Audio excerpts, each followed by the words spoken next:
The 401k was created in 1978 as an 869-word footnote in the tax code. Congress was not trying to build a retirement system.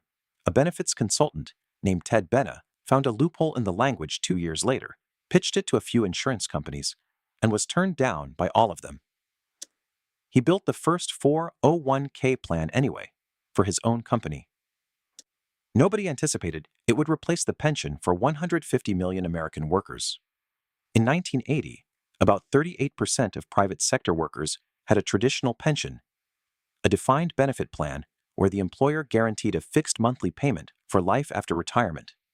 The employer managed the investments, absorbed the risk, and made the promise. By 2024, only 15% of private sector workers have access to a traditional pension, according to Bureau of Labor Statistics data. The rest have a 401k, a defined contribution plan where the employee manages the investments, absorbs the risk, and makes the promise to themselves.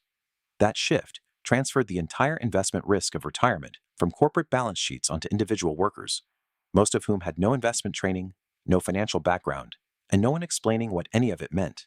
Here's what actually happened, what a 401k actually is, and what you need to do with yours right now. A traditional 401k works on deferred taxation. You contribute money from your paycheck before income taxes are applied. That money grows tax-free inside the account. When you withdraw it in retirement, typically after age 59 and a half, you pay income tax on it then, at whatever tax rate applies to you at that point.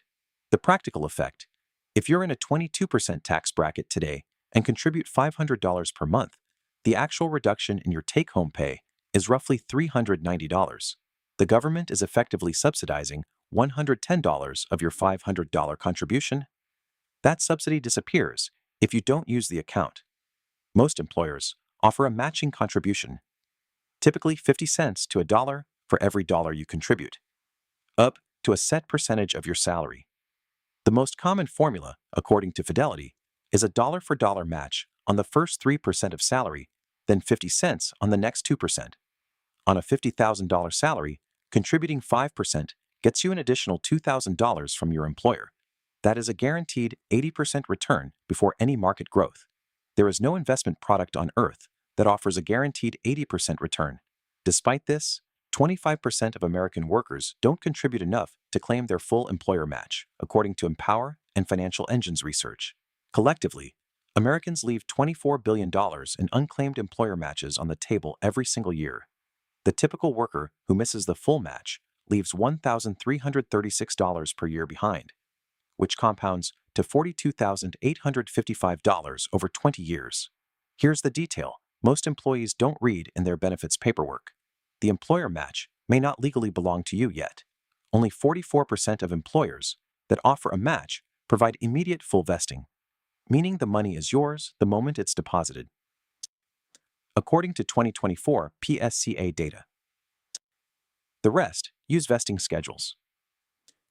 Under a cliff vesting schedule, you own 0% of employer contributions until you hit a set tenure, often 2 or 3 years, then 100% at once. Under a graded schedule, you gain ownership incrementally. The typical private sector worker has a tenure of 3.5 years, according to Bureau of Labor Statistics data. If you leave before you're fully vested, you forfeit whatever percentage of the employer match you haven't earned. This is not accidental design. Vesting schedules are explicitly structured as retention tools. The 401k match is part of your total compensation, but a portion of it is conditionally withheld based on your loyalty to the employer. Know your vesting schedule before you give notice. The system that replaced pensions has produced a retirement savings crisis. The median 401k balance for workers aged 55 to 64, people within a decade of retirement, is $244,750, according to Vanguard's How America Saves 2025 report, at a standard 4% annual withdrawal rate that generates roughly $9,790 per year. The average worker expects to need $1.8 million to retire comfortably. The median 55 to 64-year-old has 14 cents of every dollar they believe they need. Social Security is designed to supplement retirement income, not replace it. The average monthly Social Security payment for retired workers in 2025 is $2,009, according to the Social Security Administration.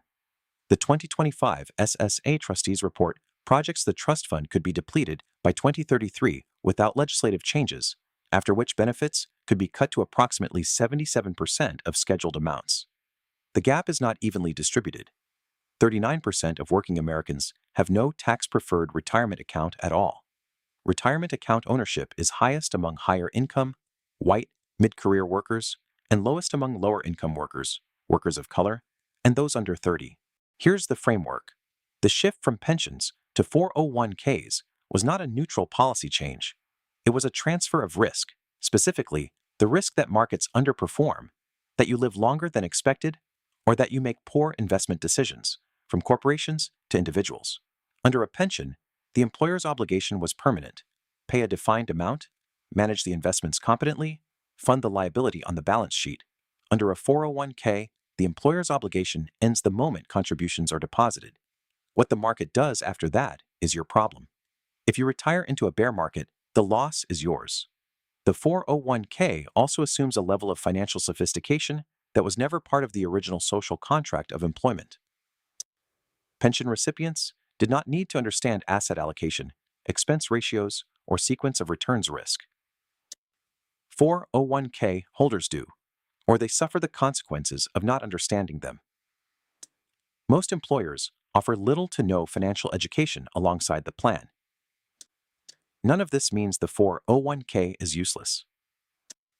With the employer match, the tax advantage, and compound growth over decades, it remains one of the most powerful wealth-building tools available to working Americans.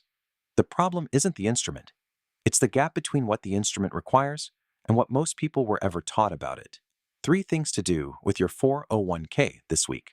First, find out exactly what your employer match formula is, and make sure you're contributing at least enough to capture the full match.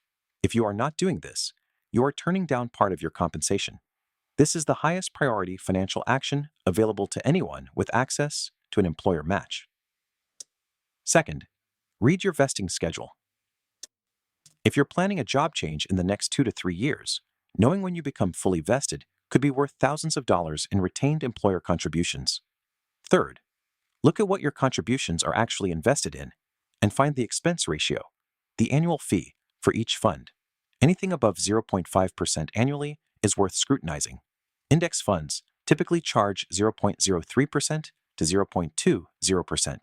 High fees compound against you over decades, the same way returns compound for you. This video is educational content, not financial advice. Your specific tax situation, income, and retirement timeline all affect the right strategy for you. Subscribe so you don't miss the next video. 1 video a week. 1.